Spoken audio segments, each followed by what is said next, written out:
যে কোনো মাদক এটা সেবন করাকে ইসলাম হারাম করেছে।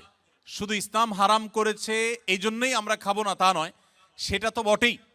মূলত ইসলাম হারাম করেছে সেজন্য আমরা পান করব না, কিন্তু পাশাপাশি এও আমরা জেনে রাখি যে মাদক আসক্ত মানুষের শরীরের ইমিউন দুর্বল হয়ে যায়।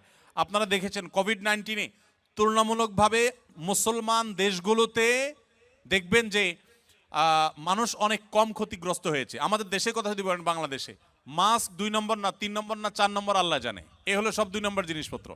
কিন্তু আলহামদুলিল্লাহ কোভিড-19 মানুষ আমাদের পার্শ্ববর্তী দেশ ভারতে যেভাবে মারা গেছে, দিল্লিতে যেভাবে লাশের স্তূপ পড়েছে, ঢাকায় সে তুলনায় কিছুই হয় নাই। সৌদি আরব সহ মুসলিম দেশগুলোতে এমন ক্ষতি হয় নাই, অথচ অমুসলিম প্রধান দেশগুলোতে অনেক বেশি ক্ষতি হয়েছে। এর অন্যতম বড় কারণ হলো মুসলিম প্রধান দেশগুলোতে মানুষ সাধারণত মাদক গ্রহণ করে না। মাদক গ্রহণ করতে করতে মানুষের লাং ক্ষতিগ্রস্ত হয়, বিভিন্ন অর্গান ক্ষতিগ্রস্ত হয়, মানুষ ধ্বংসের দিকে চলে যায়। তো আমরা আল্লাহ তাআলা